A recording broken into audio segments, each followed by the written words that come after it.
नमस्कार दोस्तों, हम हैं अभिषेक पांडे। आप देख रहे हैं एपी इन्फॉर्मेशन फाइनेंस। दोस्तों, आज हम बात करेंगे कि क्या हमें घर खरीदना चाहिए या फिर रेंट पे रहना चाहिए। घर खरीदते भी हैं तो हमें क्या क्या सावधानी बरतना चाहिए जिससे हमारा आर्थिक नुकसान ना हो। कहीं ऐसा तो नहीं कि हम सपने पूरा करने के चक्कर में घर खरीद लिए और उस घर खरीदने के लिए हमारी सारी जमा पूंजी लग गई और जो इनकम है वो ईएमआई के रूप में जा रही है और हमारी ज़िंदगी के लिए जो हमने सपना सजोया उस सपने के लिए सब कुछ बिखार तो नहीं गया, सब कुछ खराब खत्म तो नहीं हो गया। कहीं ऐसा तो नहीं हो रहा है आपके जीवन में, क्योंकि मिडिल क्लास के लिए घर एक सपना होता है और व्यक्ति उस सपने को पूरा करने के लिए कोई भी कीमत चुका देता है। उसको यह नहीं पता चलता है कि हमने इसके लिए क्या क्या खोया। दोस्तों, यदि आप अच्छे से फाइनेंशियल प्लानिंग करते हैं तो आपका घर भी खरीदा जाएगा और आपको कोई समस्या भी नहीं झेलनी पड़ेगी। तो दोस्तों, यह कैसे संभव होगा वह हम बताएंगे आपको इस वीडियो में। तो आप इस वीडियो को ध्यान से देखें जिसके से आपको अपने जीवन के सबसे बड़े फैसले को लेने में काफ़ी सरलता हो और आप आसानी से इस चीज़ को मैनेज कर पाएँ। दोस्तों, सबसे पहली बात, क्या आपको घर खरीदना चाहिए या रेंट पे रहना चाहिए। दोस्तों, इसका जवाब यह है कि आप इनिशियल दिन में अभी नई नई जॉब लगी है या फिर नया नया बिजनेस सेटअप किए हैं तो उस समय घर ना खरीदें। घर खरीदने से नुकसान क्या होगा दोस्तों, यह नुकसान होगा कि मान लीजिए उस समय आप किसी फ्लैट में रह रहे हो जिसमें आप 15,000 रुपया रेंट देते हो, तो आपका 15,000 आपको लगता है कि हर महीने नुकसान हो रहा है। ऐसा नहीं दोस्तों, वह जिस फ्लैट में आप रहते हो उसका कीमत लगभग 50 लाख रुपया होगा ही होगा, जिसको आप 15,000 रुपये के लिए पे कर रहे होगे उस 50 लाख के फ्लैट में रहने के लिए। उसको यदि देखा जाए दोस्तों तो उसमें आप रह रहे होगे तो वो वेल फर्निश भी होगा। आप उसको खरीदते हो तो आपको इंटीरियर का भी काम करना पड़ता है और भी क्या क्या खर्चे होते हैं यह समझिए। मान लीजिए वो फ्लैट की कीमत 50 लाख है तो आपके पास 50 लाख तो उस समय इनिशियल दिनों में जब आपकी जॉब लगी होगी या बिजनेस सेटअप किए होंगे तो 50 लाख तो कैश पड़ा नहीं होगा। तो आप क्या करोगे, 10 या 20 लाख कहीं से जुगाड़ करोगे, उसके बाद से या फिर सेविंग होगी तो उसको खर्चा करोगे। 20 लाख रुपया आपने डाउन पेमेंट दिया, 30 लाख रुपया का आप उस पर लोन कराओगे।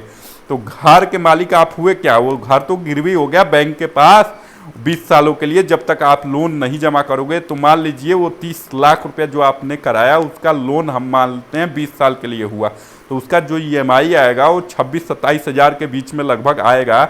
और यह टोटल पैसा बैंक आपसे जो वसूलेगा इंटरेस्ट प्लस मूलधन वो वसूलेगा 64 लाख। आपने लिया 30 लाख और वसूला वो कितना, 64 लाख। 20 लाख रुपया आपने शुरू में दे दिया, उसके बाद 50 लाख का घर है तो उसका आप जब रजिस्ट्री अपने नाम पे कराओगे तो रजिस्ट्री के लिए भी सरकारी पैसा कुछ ना कुछ जाएगा। वो 2 से 3% होता है, तो लगभग 1.5 से 2 लाख रुपया रजिस्ट्री के लिए स्टाम्प शुल्क चला जाएगा, जो कि डूब गया एक तरीके से, उसका कोई रिटर्न नहीं है, वो भी जाएगा। उसके प्लस कमीशन, जो एजेंट का कमीशन होगा 1-1.5 लाख रुपया, वो भी जाएगा, वो भी डूब गया, उसका भी कोई रिटर्न नहीं। प्लस जो आपने फ्लैट लिया उस समय वो फ्लैट जो ओनर होता है वो आपको सोसाइटी मेंटेनेंस के नाम पे बहुत सारे चार्जेज लेता है, वो भी 1.5 से 2 लाख रुपया आएगा ही आएगा 50 लाख के फ्लैट पे, उसका भी कोई रिटर्न नहीं, वो भी डूब गया। तो यह 3 पैसा जो आपने लगाया लगभग 5 से 6 लाख रुपया, ये तो बिल्कुल डूब गया। तो ये पैसा आपके उस पर एक तरीके से मिट्टी हो गया, इसका आपके ऊपर अतिरिक्त बर्डन पड़ना ही पड़ना है।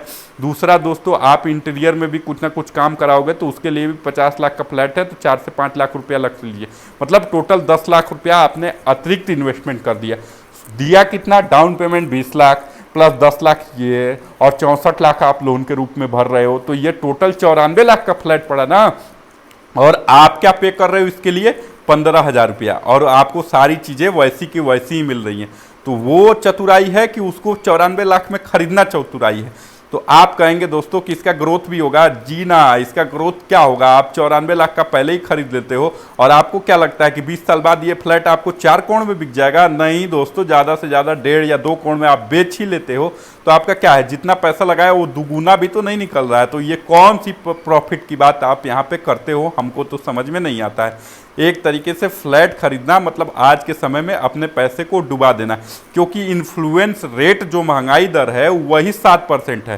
तो उससे बढ़िया तो यह होगा कि आप उतना पैसा बैंक में रख लेते हो तो उस पर अच्छा खासा रिटर्न मिलेगा, जो ब्याज आएगा उससे आप कहीं भी आसानी से रेंट पे अपना जीवन भी गुजार सकते हो और आपका पैसा भी सुरक्षित रहेगा।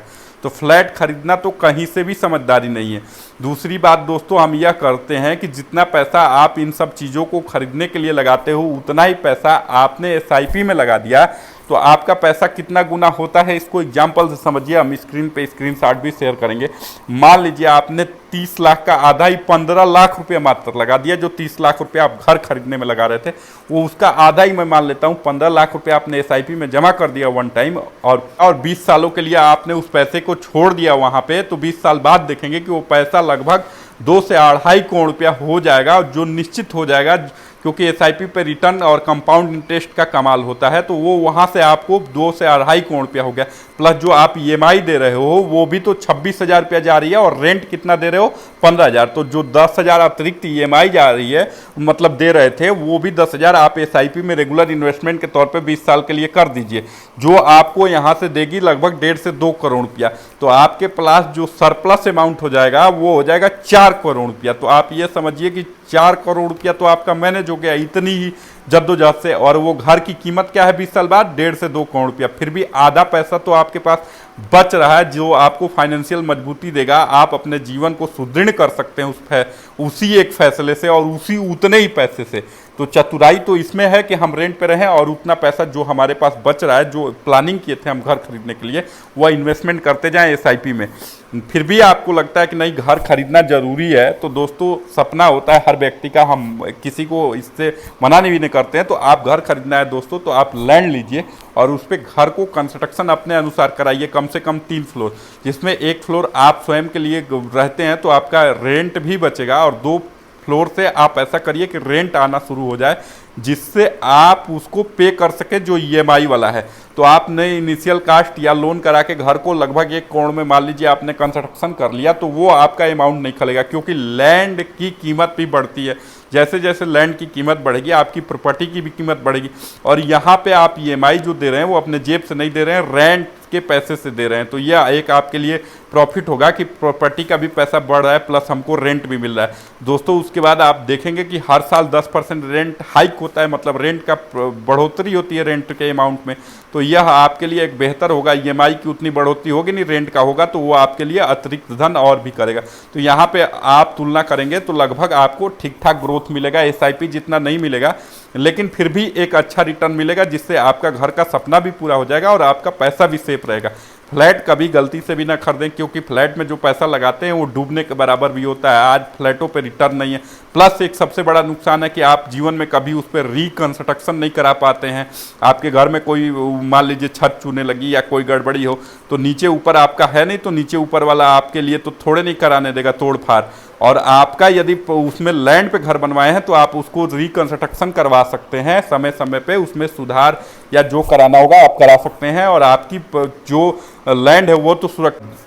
दोस्तों जो फ्लैट होता है उसकी धीरे धीरे लाइफ घटती रहती है, क्योंकि आप देखेंगे कि धीरे धीरे कंस्ट्रक्शन का ही बना सामान है, तो धीरे धीरे वो ख़राब होता रहेगा और एक समय ऐसा आएगा कि आपका फ्लैट का पूरा पैसा डूब जाएगा। लेकिन आपका घर जो होगा वहाँ पे ये नहीं होगा, क्योंकि वहाँ पे रिकंस्ट्रक्शन आप करा सकते हैं। तो आपकी लैंड आपके पास सुरक्षित है, तो आप कभी भी उसको दोबारा वहाँ पे बनवा सकते हैं। तो घर में ये एक अतिरिक्त बेनिफिट होता है, जिससे आपका पैसा तो कम से कम सुरक्षित रहता ही रहता है, प्लस लैंड पे ग्रोथ भी आपको मिलती रहती है। तो यह एक बड़ा डिफरेंस होता है फ्लैट्स और लैंड पे बनाए गए घरों के बीच में। तो आप अब समझ गए होंगे कि आपको अपने जीवन में क्या कौन सा खरीदना चाहिए, क्या खरीदना चाहिए। उम्मीद करते हैं आपको यह पूरी जानकारी पसंद आई होगी तो वीडियो को लाइक करिएगा, चैनल को सब्सक्राइब करिएगा। वीडियो देखने के लिए आप सबका धन्यवाद। Thank you.